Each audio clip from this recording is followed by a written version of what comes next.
Florida's also leading on taking on the big tech oligarchs in Silicon Valley who want to suppress conservative speech and want to decide elections. Now, when we were when tech came on the scene, it was actually very liberating. I mean, it used to be you'd have kind of the same TV networks, the same newspapers. Many of these outlets were totally untrustworthy.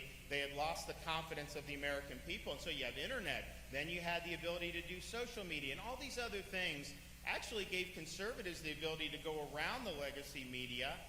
We were able to have our voices elevated.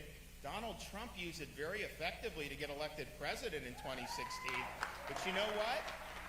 A lot of those folks didn't like the fact that he used it very successfully. So Silicon Valley had been a liberating force to have all this great way to connect. And then they started to change last 4 or 5 years. And instead, they're using their power, and it is monopoly power.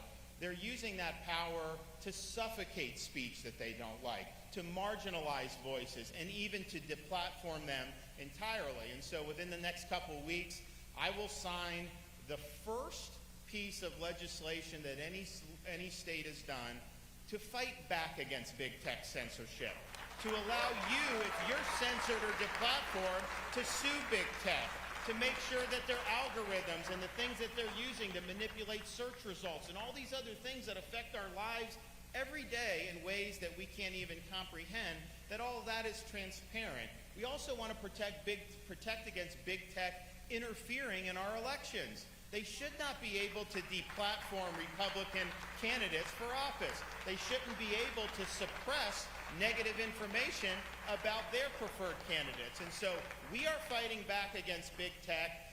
We typically view, and the founders viewed, any big source of power as problematic, but in their time it was mostly from the government. Now these are quote-unquote private companies, but if you see the way they're acting, they're basically an extension of the ruling class. They're trying to enforce preferred narratives of corporate media and other people in academia and, of course, in the Democrat Party.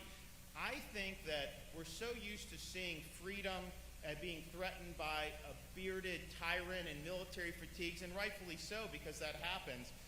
But we are seeing freedom of expression limited by these oligarchs in Silicon Valley. You know, these people that are, they don't look like the typical tyrant. They're pajama boys, basically, okay? But they're very destructive in what they've been doing. So we've got to start fighting back against this, and in Florida, we are doing that. So we're proud to have led the charge against COVID lockdowns, but we're also very proud of all the other things that we've been able to accomplish.